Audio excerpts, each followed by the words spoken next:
vous nous rejoignez, merci de votre fidélité. Bienvenue, mesdames et messieurs. Voici les titres de votre journal. Les travaux de construction de la route nationale Farana-Dabola sont lancés. C'est un chantier important qui doit faciliter la mobilité et les transactions sur le tronçon. La population remercie les autorités pour cette action. On va en parler tout à l'heure. Dans l'actualité encore, une délégation du Fonds de développement social et de l'indigence était à Kankan. C'est pour remettre les titres de prise en charge sanitaire à des malades indigents de la région. L'initiative fait des heureux et vous allez le voir. Et il sera question en fin de sport avec la finale d'un tournoi de football dans la localité de Wudoumakoro. L'événement a mobilisé une grande foule de supporters. Le renforcement de la paix et la cohésion sociale étaient au cœur des messages et des célébrations. Voilà pour le sommaire. Bonsoir à tous. C'est donc un rêve vieux de plusieurs décennies qui se concrétise enfin. La route nationale 29, 109 km reliant Farana à Dabola et jamais bitumée depuis l'indépendance entre dans une nouvelle ère. Les travaux de construction viennent d'être officiellement lancés par le Premier ministre chef du gouvernement. Ce chantier stratégique est plus qu'une route, c'est un corridor d'espoir et de développement pour des milliers de Guinéens. Ousmane Bangoura. Depuis l'indépendance de la Guinée, la route nationale numéro 29, Farana-Dabola, n'avait jamais connu le bitume. Longue de 109 km, cette voie stratégique, longtemps symbole d'attente et de désenclavement inachevé, s'apprête enfin à répondre aux aspirations des populations riveraines. Après des décennies d'espoir, le coup d'envoi des travaux est donné. Une étape majeure, conduite par le Premier ministre Amadou Ouriba, conformément à la vision du président de la République Mamadi Doumbouya, axée sur la modernisation des infrastructures et le renforcement de la connectivité nationale. Pendant des décennies, vous, population résiliente de Dabola et de Farana, avez exprimé une même aspiration, un même vœu légitime, voir enfin cette voie stratégique revêtue de bitume. Pendant des décennies, cette attente est restée sans réponse. Aujourd'hui, l'histoire tourne la page. Le gouvernement souligne l'importance capitale de ce axe routier, appelé à stimuler les activités économiques et à favoriser une meilleure intégration territoriale. L'importance de cette route pour le département, c'est quoi? Ça donne le choix aux Guinéens et nous, ça diminue la pression des routiers sur nos routes. Ça veut dire ça diminue le coût de l'entretien routier. La RN 29 relie deux territoires stratégiques de notre pays. Elle relie les bassins de production à des pôles de consommation. Elle relie le travail de nos paysans au marché. Elle relie les potentialités de nos régions à l'avenir de la Guinée. Dans cette zone d'influence, Monsieur le Premier ministre, chers collègues du gouvernement, le riz, le fonio, les arachides et bien d'autres cultures nourrissent nos familles et soutiennent l'économie locale. Mais sans route, la richesse reste enclavée. Sans route, l'effort ne se valorise pas. Sans route, le développement s'arrête. Pour le Premier ministre Amadou Ouriba, ce chantier incarne la volonté du gouvernement de traduire en actes concrets les engagements pris en faveur du développement équilibré des régions. Aujourd'hui, je peux dire que la refondation prend vraiment le sens de sa profonde signification. Les routes, les infrastructures construisent le pays, mettent les hommes et les femmes en relation, mettent l'activité économique en phase avec nos ambitions, met le pays au centre d'un processus de transformation majeure qui fera que toutes les parties du pays en profiteront. Le programme que nous suivons, défini par le président Mamadi Doumbouya, de manière spatiale, c'est de faire que chaque capitale régionale soit reliée à toutes les capitales préfectorales. Vous avez, à travers Farana, Dabola, vous avez déjà la route Bisikrima-Dingirai qui est en cours de construction. C'est l'interconnectivité entre toutes les capitales préfectorales et la capitale régionale. C'est un objectif majeur.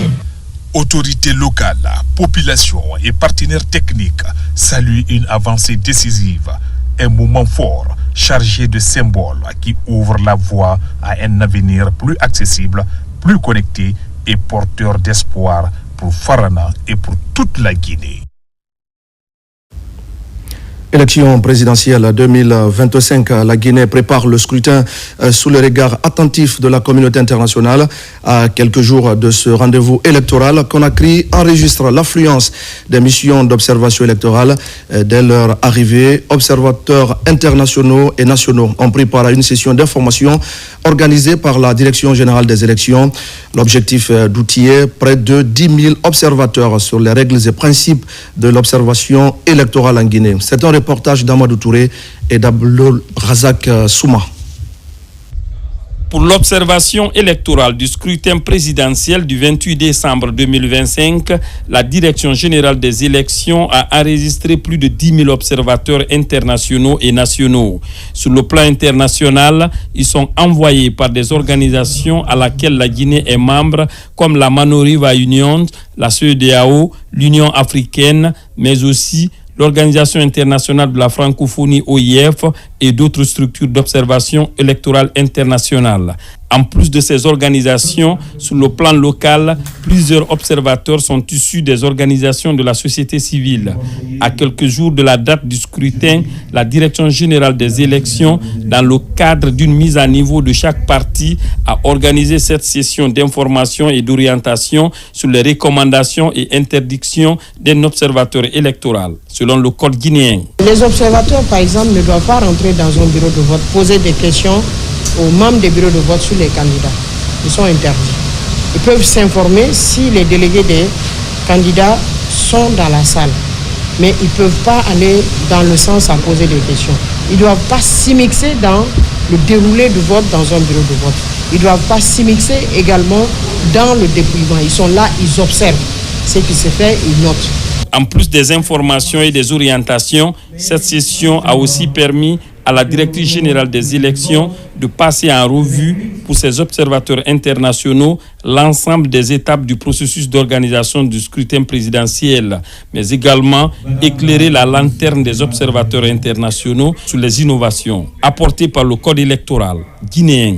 Il est interdit l'usage du téléphone, pas seulement du téléphone, de tout outil informatique qui peut photographier votre vote dans l'isoloir. Donc les téléphones sont admis à l'intérieur du bureau de vote, mais pas dans l'isoloir. Donc là où vous prenez votre bulletin, vous laissez votre téléphone au secrétaire une fois que vous avez fini d'accomplir le vote, parce que ça enlève le secret du vote et ça favorise aussi le rachat de conscience.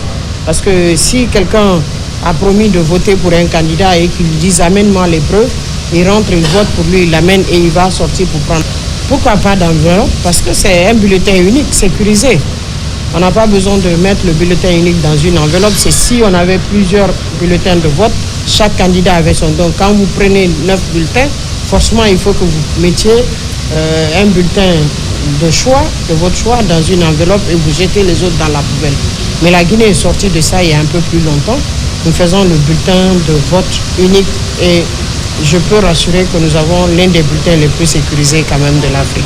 Cette rencontre a aussi été une occasion pour la Direction générale des élections de remettre à chacun des observateurs la lettre d'accréditation et le badge d'observateur leur permettant d'exercer en toute liberté leur mission.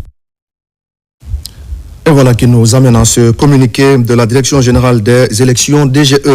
La Direction générale des élections porte à la connaissance de l'ensemble des électeurs et citoyens guinéens que, conformément aux dispositions du Code électoral, notamment en son article 90, seuls les électeurs régulièrement inscrits sur la liste électorale et munis de leur carte d'électeur sont autorisés à prendre part au scrutin, et ce, exclusivement dans le bureau de vote auquel ils sont rattachés. À cet égard, il est rappelé avec insistance que tout autre document, quelle qu'en soit la nature, ne saurait conférer à un citoyen le droit de voter en République de Guinée. La carte d'électeur demeure ainsi l'unique pièce admise pour l'exercice du droit de vote lors des consultations électorales. La Direction générale des élections, en sa qualité d'institution garante de la bonne application du Code électoral et des textes connexes, invite l'ensemble des citoyens, acteurs politiques, leaders d'opinion et usagers des médias à faire preuve de responsabilité et de civisme et à s'abstenir de toute communication ou initiative contraire aux procédures de vote prévues par la loi. La DGE demeure attachée à la promotion d'un climat électoral apaisé, inclusif et respectueux des règles démocratiques et réaffirme sa disponibilité à fournir toute information utile en vue d'un processus électoral transparent, crédible et accepté de tous. Conakry le 21 décembre 2025, la directrice générale, Madame Kamara Djenabou Touré. Mobiliser la jeunesse pour des élections apaisées, crédibles et inclusives, tel est l'objectif d'une rencontre d'échange tenue à Conakry à l'initiative du ministère de la Jeunesse. La rencontre a réuni des jeunes des différentes communes de la capitale autour de leur rôle dans le processus électoral. Enfin, le point avec Yara Diallo. À quelques jours de l'élection présidentielle du 28 décembre, les appels à la paix et à la cohésion sociale se multiplient. Le ministère de la Jeunesse réunit des jeunes venus de toutes les communes de Conakry pour échanger sur leur rôle et leur comportement en période préélectorale. Objectif: prévenir les tensions et promouvoir un climat de responsabilité citoyenne. Les jeunes sont partie intégrante du processus électoral. Quand vous partez au niveau des bureaux de vote, vous trouverez des jeunes qui contrôlent aussi le processus. Donc nous appelons les jeunes à observer la neutralité dans l'exercice de leurs devoirs citoyens, de ne pas céder à la provocation et surtout de véhiculer des messages de paix, tant au niveau de leur communauté, mais aussi au niveau de d'autres communautés dont ils ont accès. Cette mobilisation vise à outiller la jeunesse sur les enjeux de paix, de civisme et de participation responsable au scrutin présidentiel. Pour une élection présidentielle apaisée, nous réaffirmons notre volonté de contribuer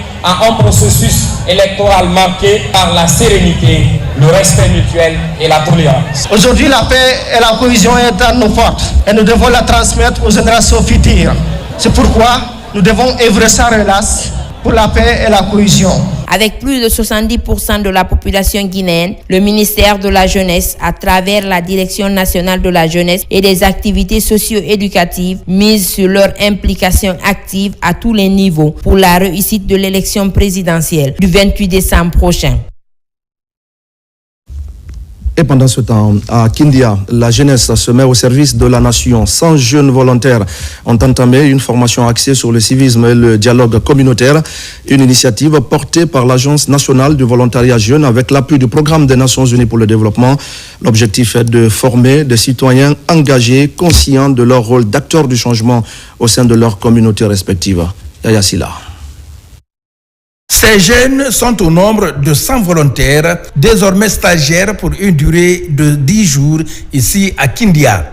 La formation commence dès à présent avec pour objectif principal transformer ces jeunes en agents de paix et de cohésion sociale.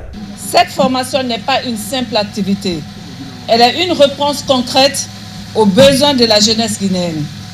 Elle transforme les défis en opportunités, les opportunités en action. Ce projet dont l'objectif est de contribuer à la transformation sociale et économique durable en Guinée à travers la formation citoyenne, l'Agence nationale du volontariat jeunesse ANVJ s'engage à poursuivre ses efforts pour structurer, accompagner et promouvoir le volontariat à tous les niveaux.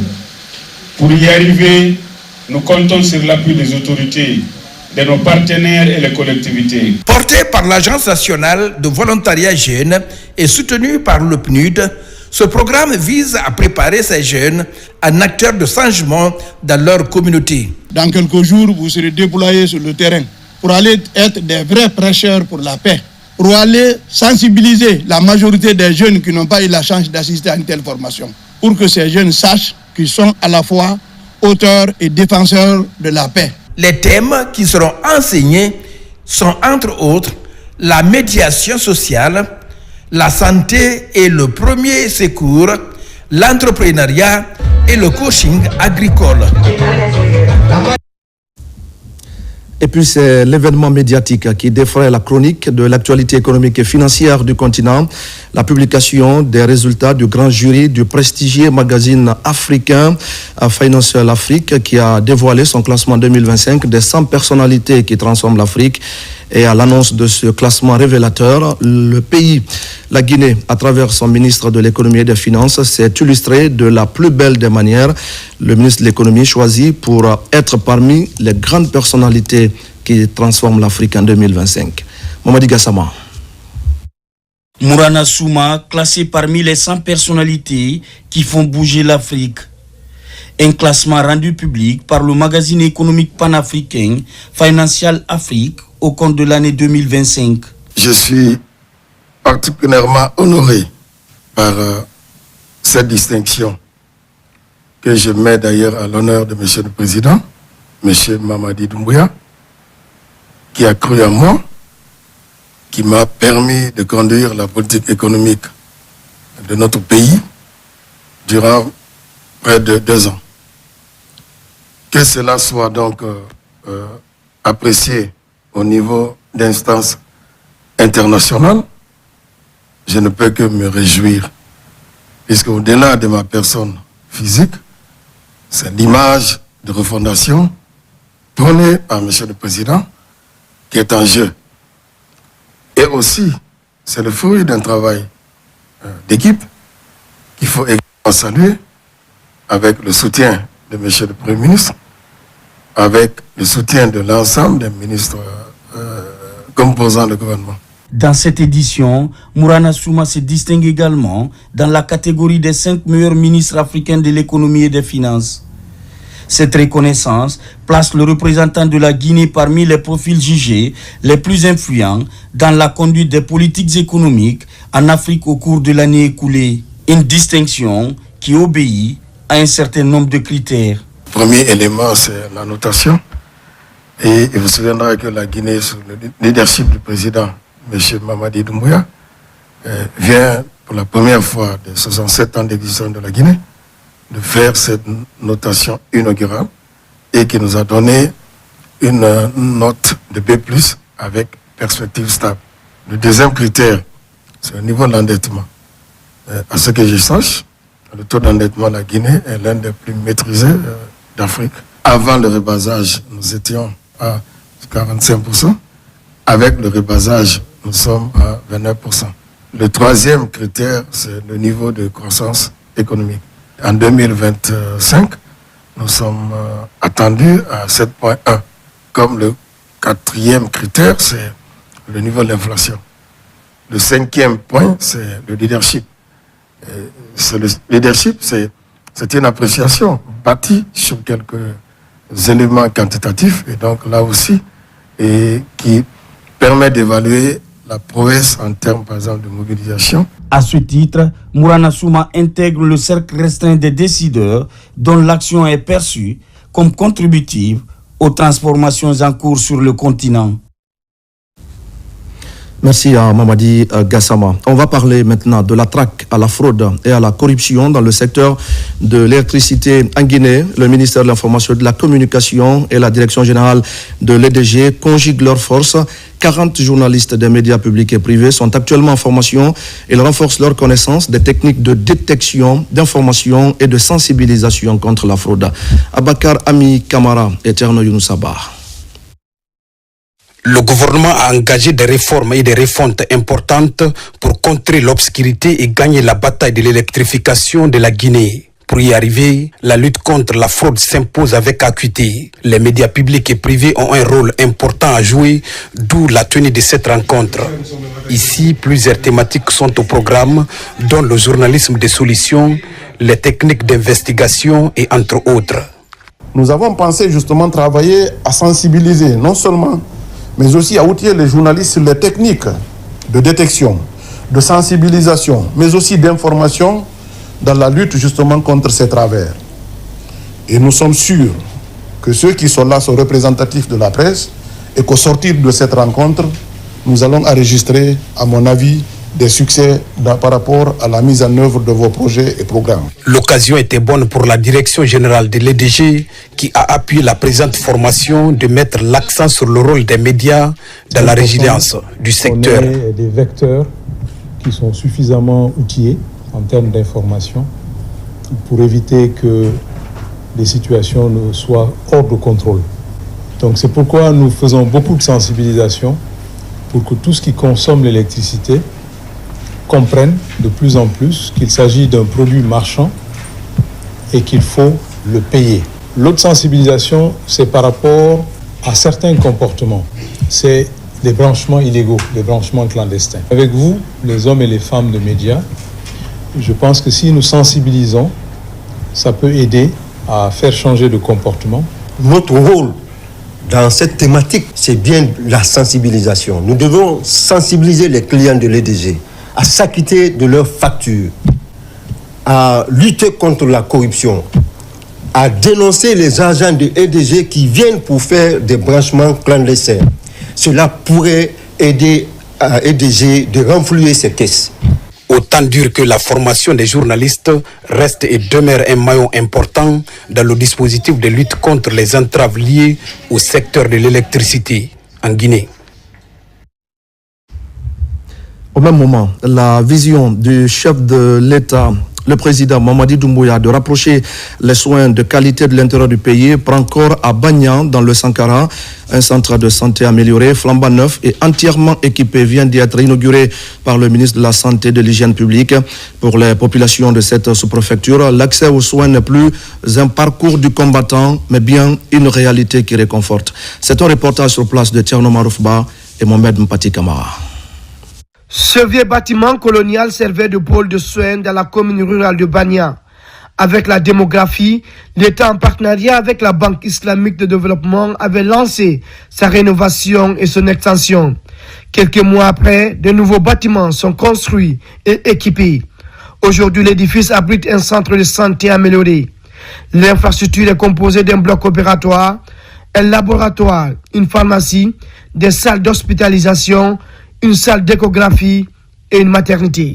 Cette réalisation contribue de manière significative à l'amélioration de la couverture géographique des services de santé et répond aux aspirations des populations à bénéficier de soins de qualité. Réalisé dans les normes sanitaires requises, le centre de santé amélioré de Bagnan est aussi doté d'une morgue.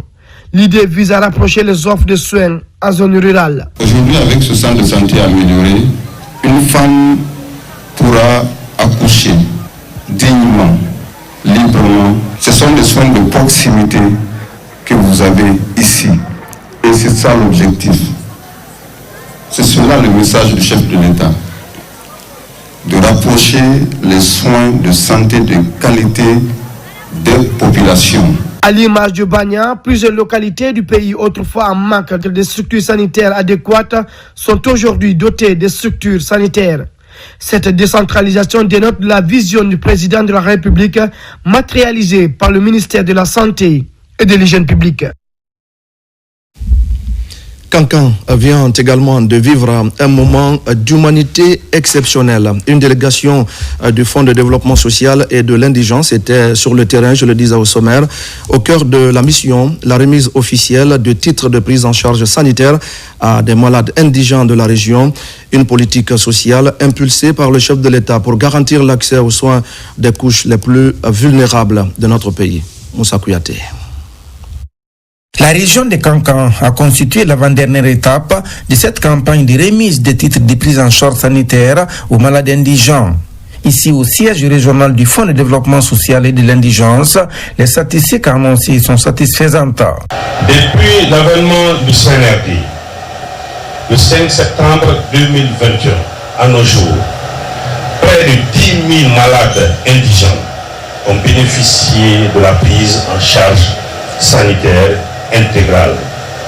Derrière ces chiffres, ce sont des vies sauvées, des familles soulagées et des dignités restaurées.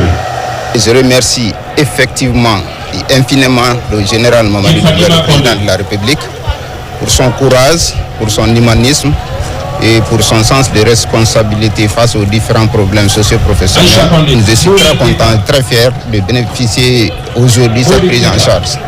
Car ça fait des années que je suis dans cette situation. Je souffre d'une nécrose de la tête féminine. Les autorités ont salué l'engagement social du chef suprême des armées en faveur des plus démunis. Et les gens qui ont bénéficié sont des gens qui sont dans une position très difficile de précarité, de difficultés de santé.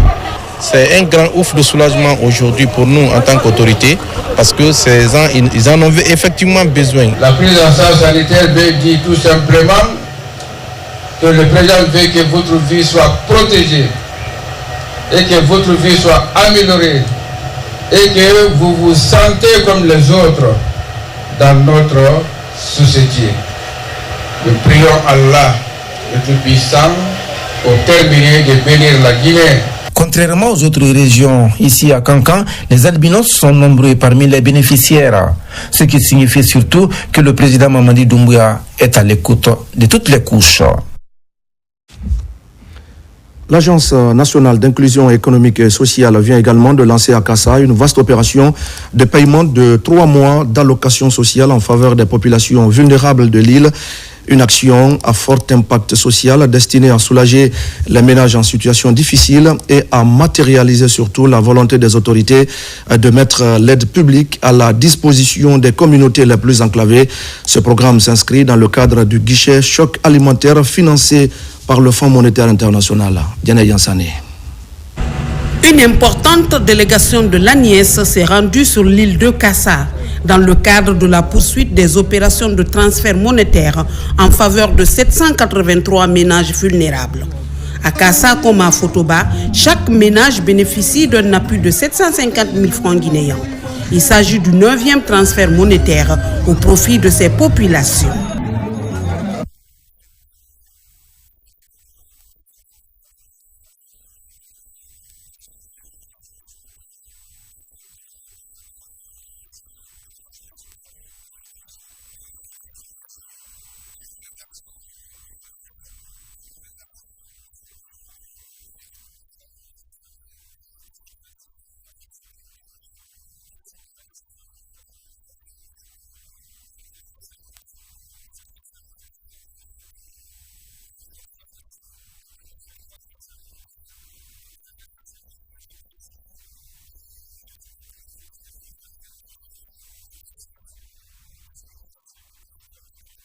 À travers ces opérations de transfert monétaire, l'ANIES apporte des réponses concrètes et immédiates aux difficultés sociales aggravées par la hausse du coût de la vie. En renforçant le pouvoir d'achat des ménages, l'État guinéen, à travers l'ANIES, aide les bénéficiaires à faire face aux effets de l'inflation en facilitant l'accès aux produits de première nécessité. Ce que le président a fait pour nous, c'est du jamais vu ici à Kassa. À 70 ans de ma vie, je n'ai jamais reçu un don venant d'un président. Du coup, je ne vais jamais me fatiguer de remercier le président Mamadi Doumbouya. Avec ce type d'initiative, l'ANIES s'affirme comme un outil stratégique de l'État guinéen pour promouvoir l'inclusion sociale. Dans l'actualité encore, Conakry accueille le tout premier forum ouest-africain des femmes vivantes avec un handicap. Pendant 48 heures, des participantes de la sous-région échangent sur leurs défis quotidiens. L'idée est de briser le silence et d'interpeller les décideurs sur les discriminations qui persistent encore. On fait le point avec Sa Alou Diombuno. Célébrer la femme est devenu une habitude, mais donner la parole à la femme vivant avec un handicap demeure encore une initiative rare. Pour la première fois en Afrique de l'Ouest, ces femmes se retrouvent autour d'un forum qui leur est entièrement dédié. Un espace d'expression, de plaidoyer et de partage d'expériences. Le forum représente pour moi une très grande victoire. Nous avons mis cette initiative en place depuis septembre 2023. Nous nous sommes battus et c'est vraiment une fierté, une grande réussite ce forum première édition Roufa. En Guinée, selon le recensement général de la population et de l'habitat de 2014, les femmes vivant avec un handicap représentent environ 1,3% de la population féminine. Les personnes en situation de handicap demeurent encore confrontées à de nombreuses discriminations et inégalités socio-économiques. Ces inégalités se traduisent notamment par un accès limité aux services sociaux de base tels que la santé, l'éducation, la protection sociale. La Guinée dispose d'un cadre juridique visant à protéger et à promouvoir les droits des personnes handicapées. L'inclusivité est au cœur même de la Constitution. La Constitution est allée plus loin et a reconnu que les valeurs culturelles soient respectées. Mais en débat, toutes les valeurs culturelles qui forment des stéréotypes en faveur ou contre à l'encontre des personnes handicapées. À travers ce forum, les participants espèrent faire entendre leur voix et impulser des actions concrètes pour une Afrique de l'Ouest plus inclusive et plus équitable. Et c'est ce qui nous amène à la signature de convention entre l'Institut de recherche agronomique de Guinée et une université indienne, un programme de transfert de compétences et de réseautage pour qualifier le personnel des chercheurs. Il s'agit surtout d'un plan d'action de professionnalisation afin de mieux répondre aux attentes des producteurs. Fodé Camara. Une passerelle de coopération vient d'être ouverte entre l'Institut de recherche agronomique de Guinée et une université indienne. Une convention de partenariat qui met un accent particulier sur le renforcement de capacités pour la maîtrise des outils de mise en œuvre de l'agriculture de pointe.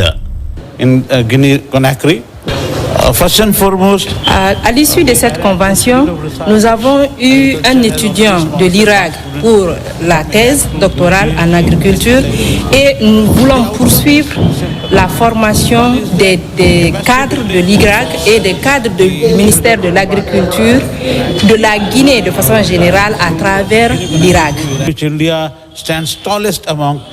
Renforcer la capacité du personnel de l'Irak va dans le sens de booster le capital humain de l'Irak. Et booster le capital humain de l'Irak va également aussi dans le sens d'améliorer la qualité de nos semences. D'une durée de 5 ans, cette convention va permettre au personnel de l'Institut de recherche agronomique de Guinée de suivre des cours de master et de doctorat de haut niveau en recherche-développement. Principal résultat attendu, la qualification continue du personnel des stations et des centres régionaux de recherche agronomique. Nos attentes par rapport à ces partenariats, c'est tout d'abord la mise en réseau. L'Irak va se trouver dans un réseau de chercheurs, dans un réseau de laboratoires, dans un réseau de producteurs de semences certifiés. L'Irak pourrait désormais rehausser le niveau de recherche pour amorcer le développement agricole en République de Guinée. Conformément au plan d'action de l'Institut de recherche agronomique de Guinée, cette convention va profiter à une dizaine de chercheurs pour répondre aux besoins de semences améliorées, de gestion de la fertilité des sols et même d'amélioration des pratiques d'élevage. Et c'est dans ce contexte que le secteur avicole guinéen se dote de nouveaux experts. 20 formateurs issus des 4 écoles nationales d'agriculture et d'élevage viennent de boucler une formation de 3 ans. Ce programme est le fruit d'une synergie entre le ministère de l'élevage et celui de l'enseignement technique. La cérémonie de remise des diplômes, symbole de cette réussite, s'est déroulée dans la sous-préfecture de Bofa. Marie-Angélique Bangoura, Aminata Kourouma. Dans la préfecture de Bofa, à 145 km de Conakry, précisément à Koba-Tétéma, 20 formateurs ont séjourné durant 4 années pour se former aux bases de l'élevage avicole. Cette formation a été rendue possible grâce au PEFAG, projet d'appui aux fondamentaux et aux filières avicoles de Guinée. Pour sa première phase, le projet livre aujourd'hui sa première promotion de formateurs, désormais prêts à servir au sein des écoles nationales d'agriculture et de l'élevage de Guinée. Nous essayerons de capitaliser ces efforts dans nos différentes structures. Nous essayerons de les pérenniser afin que la profession de l'agriculture soit une profession professionnelle de qualité pour enfin booster les productions. Ce sont les formateurs des ENAE qui sont ciblés par le PEFAG pour bénéficier des modules de formation que eux, à leur tour, ils doivent donner aux agriculteurs sur le terrain. Et ces agriculteurs ont effectivement besoin d'être formés. La mise en œuvre de ce projet a bénéficié de l'appui de partenaires clés, notamment l'Agence française de développement, aux côtés d'autres partenaires techniques et financiers.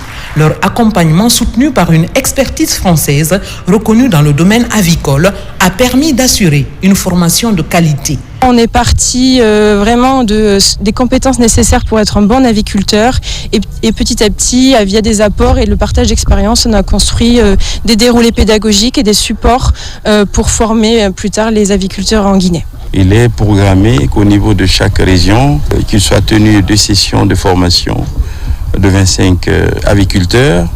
Alors si vous faites le total, ne serait-ce que pour l'année prochaine, nous serions dans 50 au niveau de chaque région, multiplié par 4. Issu de 4 NAE du pays, cette première promotion constitue un acquis majeur pour la Guinée, dans la perspective de renforcer durablement l'expertise nationale et de dynamiser le secteur de l'élevage.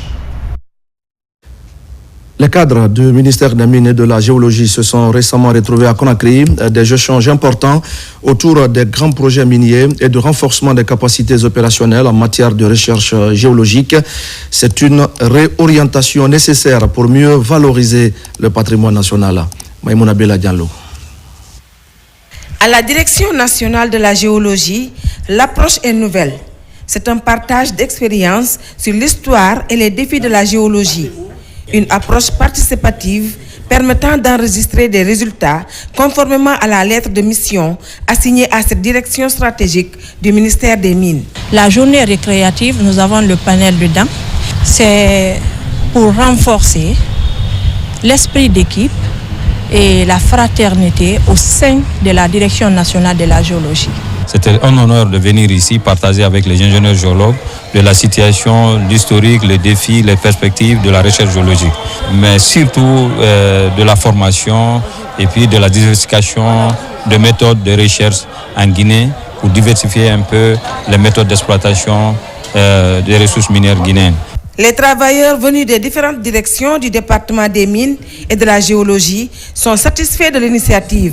La rencontre vise à renforcer les capacités opérationnelles des cadres dans la recherche géologique. Il était nécessaire qu'au moins une fois dans l'année, qu'on se trouve une journée où on pourrait se réunir entre cadres, entre collègues pour échanger de nos acquis, projeter l'avenir, tirer les leçons de nos erreurs et pouvoir passer des moments de convivialité, vraiment d'amitié. Ce panel nous a permis d'avoir beaucoup d'expérience et de connaître l'historique d'abord du ministère des Mines et ensuite de la Direction nationale de la géologie et celle des mines aussi.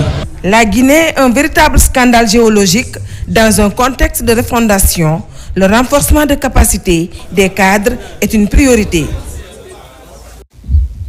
Dans le reste de l'actualité, l'Office guinéen des parcs et réserves de faune intensifie ses efforts pour protéger l'intégrité de ses ressources naturelles. Dans cette bataille pour la préservation, le gouvernement canadien apporte un soutien déterminant en faveur du parc national du Mouin-Bafing. Les représentants des préfectures de Mamou et d'Abola étaient en conclave, une rencontre pour définir les politiques efficaces de gestion et de conservation des ressources naturelles. Enfin, le point à Mamou avec Mamadou Paté-Baldé, notre correspondant sur place. La gestion durable des ressources naturelles du parc national du Mouin-Bafing mobilise le gouvernement et ses partenaires.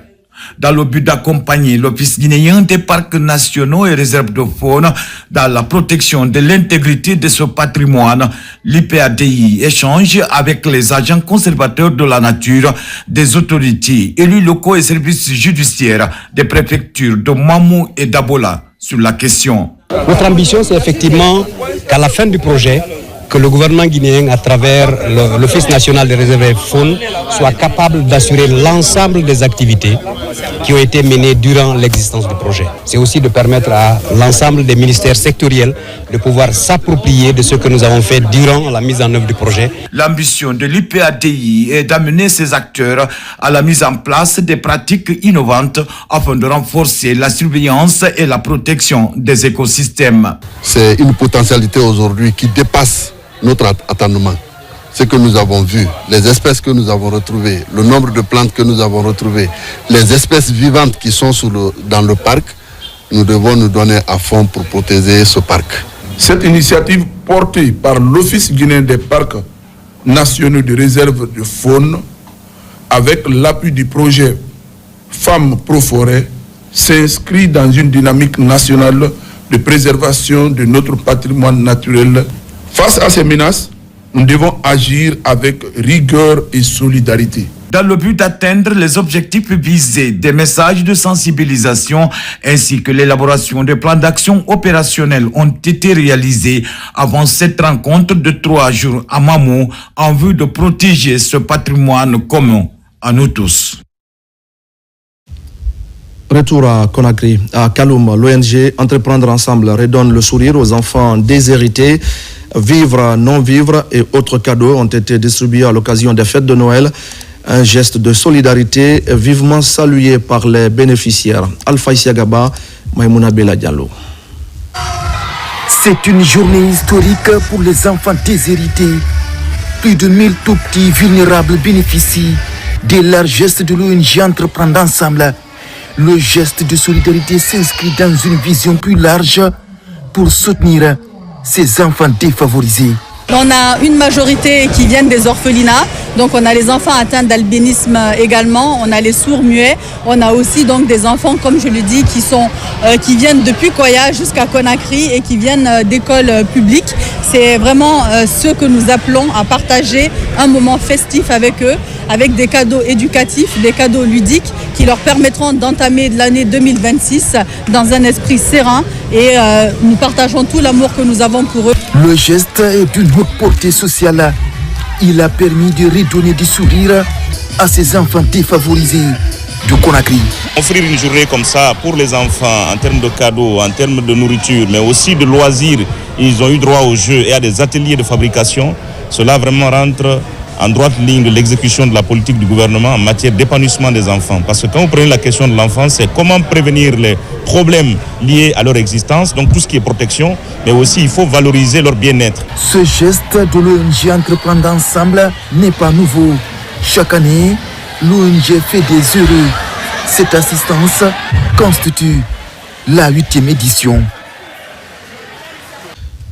Et puis le réseau des femmes du fleuve Mano pour la paix mène une campagne de porte-à-porte dans les communes de Lambani, Sanoya et Tombolia, une éducation civique de terrain qui vise à toucher 6000 concessions réparties dans 12 quartiers. L'ambition est de provoquer une prise de conscience et un changement de comportement pour des élections paisibles en Guinée. Abdul Karim Kamara. Malgré des années d'efforts pour la préservation de l'unité nationale, le réseau des femmes du fleuve Mano pour la paix ne dort pas sur ses certitudes. Cette année encore, les femmes de cet espace prennent leur bâton de pèlerin à l'occasion de la présidentielle du 28 décembre 2025 en Guinée. Ici à Conakry, leur sensibilisation vise à éduquer et mobiliser les citoyens sur les enjeux spécifiques pour une prise de conscience et un changement de comportement. On a toujours eu beaucoup de violence dans les joutes électorales. Alors, ce passé-là, il faut que nous en tirions les leçons. Ça ne sert à rien du tout de se bagarrer pour aller faire un choix. Dans 3 communes de la capitale, à savoir Lambani, Sanoya et Tombolia, les campagnes de sensibilisation du REFMAP axées sur le porte-à-porte prendront place avant l'élection présidentielle. Une population non sensibilisée est en danger. Mais le fait qu'ils viennent nous sensibiliser, nous parler et nous conscientiser, nous fait comprendre déjà qu'il ne faut pas accepter de se faire manipuler par quiconque ou alors provoquer des problèmes après les élections. Au cours de cette campagne, plus de 6000 concessions réparties dans 12 quartiers seront directement touchées par les messages de paix, de tolérance et de responsabilité citoyenne. Notre engagement ne fait pas défaut. On peut vous donner avec garantie, moi dans mon quartier, que vraiment les élections se passent dans les meilleures conditions et sans problème. J'ai déjà sensibilisé tous les chefs secteurs à accompagner l'équipe de sensibilisation pour la paix dans les foyers, dans les ménages. Après 25 ans dans la prévention, la gestion et la résolution du conflit, le REFMAP compte toujours sur l'implication des femmes dans la préservation de la paix avant, pendant et après chaque élection. La caravane nationale de paix initiée par le Mosacode a récemment entrepris un périple impressionnant. Vous allez le voir dans la préfecture de Kouroussa. La mission est allée sensibiliser la population du district de Wassaya aux enjeux de la paix et de la cohésion sociale en cette période électorale. La démarche satisfait les citoyens qui s'engagent en faveur d'un scrutin sans violence. Mahmoudou Silla et Marwan Kamara. Pour sensibiliser à la paix et à la cohésion sociale, aucun obstacle, aucune distance ne semble arrêter l'équipe du Mosacode à l'intérieur du pays. Il a fallu pour la mission parcourir des kilomètres de routes parfois difficiles, une traversée du fleuve Niger à bord des bacs pour atteindre le district de Wassaya, sous-préfecture de Bamfele, préfecture de Kouroussa. L'objectif est clair, toucher les zones les plus enclavées du pays pour garantir un climat électoral apaisé. Nous sommes sortis le Mosacode, sillonné dans toutes les régions pour y montrer au peuple guinéen qu'on est sorti, on a besoin de la paix et de la quiétude.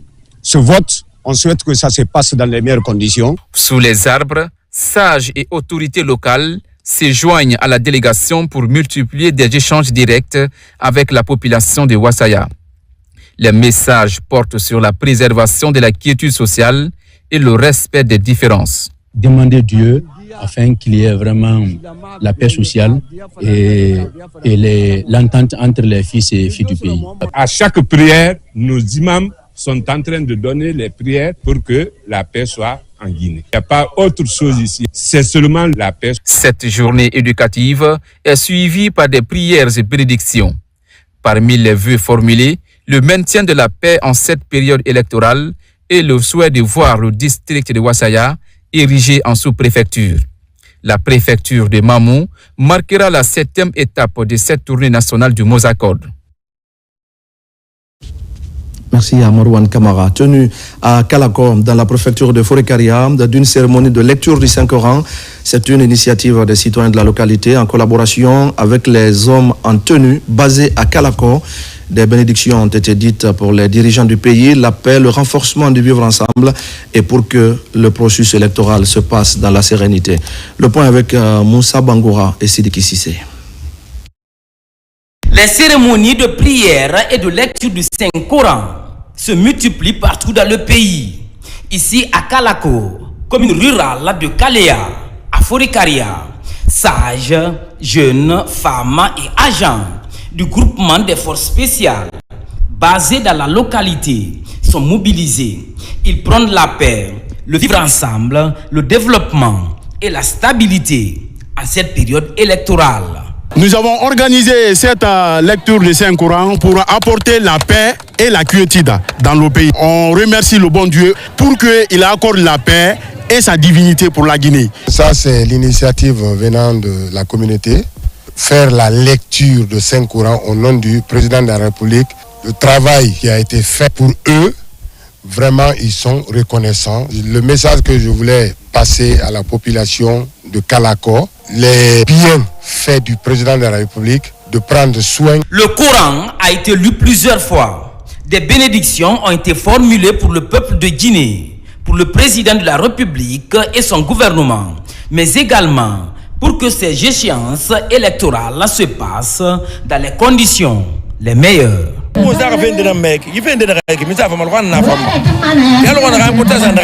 L'élection présidentielle, c'est dans quelques jours. C'est pourquoi on s'est réunis pour lire plusieurs fois le Coran, pour nous préserver de tout. À travers cette rencontre religieuse, des mots de reconnaissance et de remerciement ont été adressés au président de la République pour la construction d'une cité moderne pour les citoyens de Kalako. Une cité qui comprend près de 50 bâtiments, une école et une mosquée. Les religieux restent donc mobilisés à travers des cérémonies de prière et de lecture du Saint-Coran.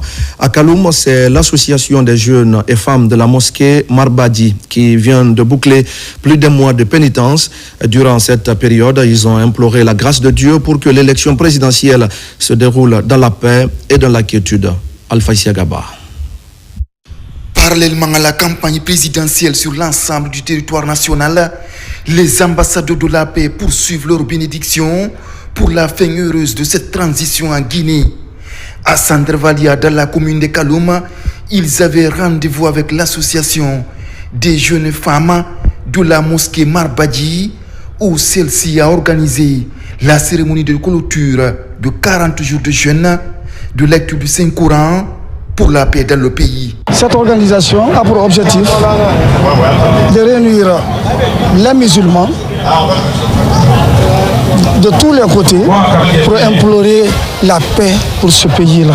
Invité d'honneur de cette cérémonie, le président et doyen des ambassadeurs de la paix en Guinée a invité les Guinéens à la fraternité et au respect des principes et règles qui régissent notre société. En ma qualité de président des ambassadeurs de paix et le doyen des ambassadeurs de la paix en République de Guinée, au nom de mes collègues, nous vous disons merci parce que nous avons lancé en République de Guinée que tous les ambassadeurs de paix n'ont qu'à organiser la prière avant, pendant et après cette élection pour que la paix règne dans notre pays.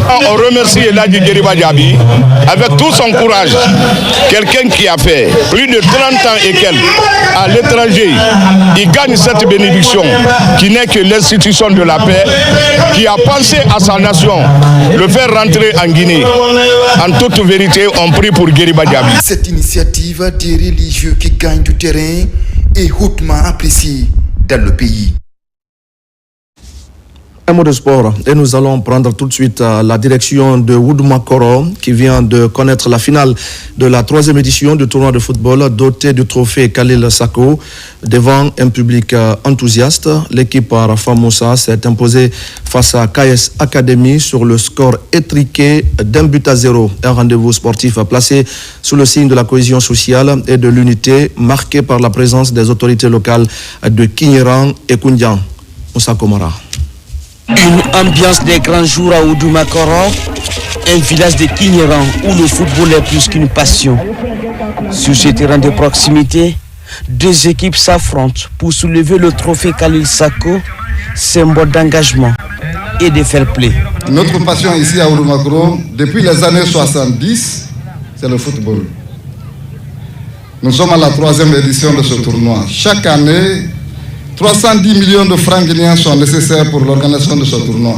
Notre espoir est de voir inscrire cette compétition dans le cadre des tournois amateurs de la Fédération guinéenne de football. Cela permettra de repérer les talents pour le football de haut niveau. Cette 3e édition, qui a mobilisé 8 équipes, s'est jouée sur plusieurs terrains des sous-préfectures de Kinyeran et de Kodjan.